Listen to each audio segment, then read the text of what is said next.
ono ey'omukyala gye bayita Sindi nga bw'omuwulidde bw'agamba nti endongo y'eggwanga Uganda omujjudde obutaagaliza enkwe na byonna. Omukulu gwe bayita Bruno K naye olunaku olwajjo yawandiisa ekiwandiiko eky'amaanyi n'agamba nti oba munyiige endongo y'eggwanga Uganda ejjudde obutayagaliza, eremedde okuba ate nga abayimbi beegatta. Yagezaako okupositinga abayimbi ab'enjawulo, n'ageza kupositinga ennyimba, yakikola ebbanga eriwerako naye nga abayimbi bo buli wafulumya oluyimba tebamwagalizaako wadde n'akamu. Agamba nti tugeze omuyimbi okoze kolabo n'omuyimbi agikulekera gwe n'ogifiirwako n'otambula nayo kuteekamu ssente byonna noyinza okwesanga mu ggwanga Uganda ng'omuyimbi apositinga Beyonce, Rihanna buli kadde naye nga tayinza kupositinga wadde Kireva gye. Agamba nti kibiina kye bayita Wuma kijjudde entalo, era wano mu ggwanga Uganda abayimbi oyinza balaba nga beegasse tugeze omuyimbi afudde. Awo nno nalweko n'omuyimbi bamuyita Jackie Chandiru n'agamba kituufu omukulu kyayogedde, music industry ejjudde enkwe obutayagaliza ne fubitizi ojjudde n'obulogo, ensonga ezo bwe zitambudde. Nga tukyali ku lutalo lwa Sheebah ne Spice Dana, omukulu gwe bayita Kabako tugambe nti muyimbi oba dansa naye kale kati ayimba bamuyita Kabako. Ayina side gyasobodde okuba ate nga ayogedde ku lutalo lwa Sheebah, ayogedde bw'ati Kabako. Nange ndi musajja siri mukazi naye njagala kuba muziki nga Sheebah. Buli ali eyo yenna yenna gyali tebabalimba n'omwana asoma teri atayagala kubanga Sheebah. N'abaana baffe abaana baffe bw'omubuuza nze jasi kuba muwala wange omuziki naye bw'omubuuza kuba omuziki agamba I'm sick about Sheebah. You know, Sheebah wakulabirako. Sheebah ye sample ya Uganda gye tulinako essaawa eno eryalaali. Sheebah tukubye omuziki emyaka 5 nga tetukwatayo. Bayimbi bannange tulina okukikkiriza ekyo tukatugaane atusabudde digital wise, video wise, performance wise, attire wise, bichi wise. So buli muntu alina kulabira ku Sheebah muli gym eno. Sijja kwogera kuli gym zesala bako naye kuli gym eno egenda maaso. Ye mukulu we gwe bayita Kabako. Kabako mu kutandika endongo yatandikira mu Good Life mpolampola ne Ready and Weasel we yatandikira mpolampola ng'omukulu Jeff akyali we bayawukana n'agenda ne Jeff awo nga kwataganye ne Sheebah ne batandika mpolampola. Ebbanga lyonna ne bamaze mu TNS Jeff yafuna obutakkaanya ne Jeff Sheebah era n'agenda ne Sheebah kadde kano Kabako ttaano nnyo wa Sheebah. Kabaka akyawaana Sheebah agamba nti Spice tomugamba. Nange naliwo era nkyaliwo ng'abantu abalala. Bino si byakubeerawo, bino byakuba wakabi. Bino si byakubeerawo kubeera ne Kididi wajjana agamba mbu Kabako yaliwo nga yaliwo.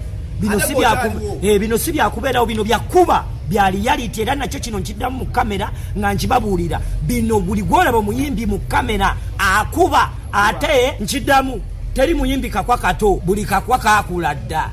So Sheebah has been number one since day one. Sinti muwagira ankubye omuziki ankubye nange nentamiira nembivanako.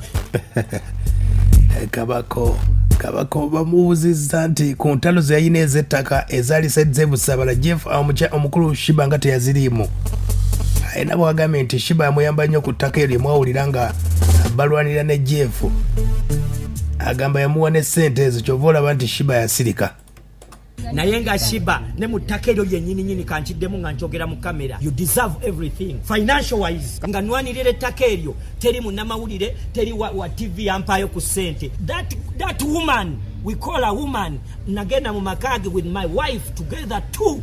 She gave me money. Yep. She gave me money. Kyomva mulaba nali nkeera ku macanga nina amafuta buli kanaku yampa amafuta yanteeka mu ssente. Abayimbi bali basatu, the likes of Sheebah, the likes of King Saha and the likes of Gravity Omutujju. Aba basajja banteeka amafuta okulumba Busabala, okulumba ababbi b'ettaka ekibba ttaka. So they deserve everything on my side. Sibya anti ate Sheebah by the way simugabo gamembo ate mu defending.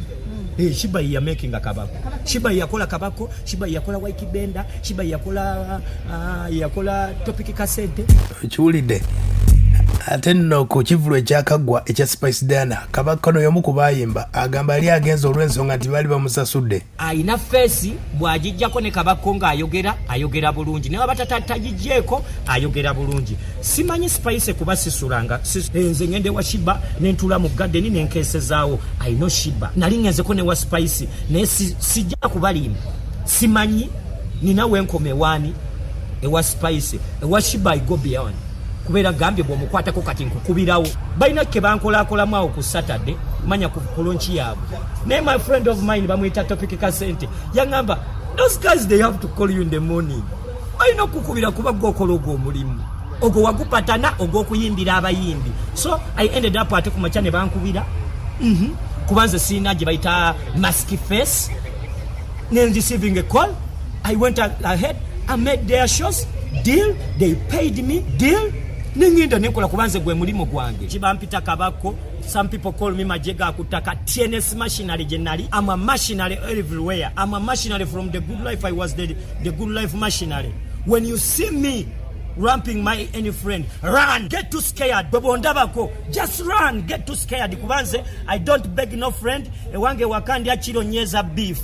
City ya beef. Ewange wakamutumia mukese zako. Ate wange wakoma nyechiriwo bonemanga mpita nowe wakaso remember that okay. I work with my friends ate china namanyisa ye mukulu oyo gobayita Kabako ngayogera ku nsonga za Sheebah ne Spice Diana wetogera Spice ali mu Zanzibar yesterday na Zanzibar gye yagendeza okuba ate nga awummulirako olw'ekivulu nti kyamusitressinga nnyo naye nga ye Sheebah amutegeezezza nze ndi mubisi Sefa Sansowera ate nkimanyi nze Sefa Sabibala okitegedde luli yamutegeeza nti ow'ebirungo alina akayimba ke bayita ebirungo ke yakuba Spice Diana akayimba ke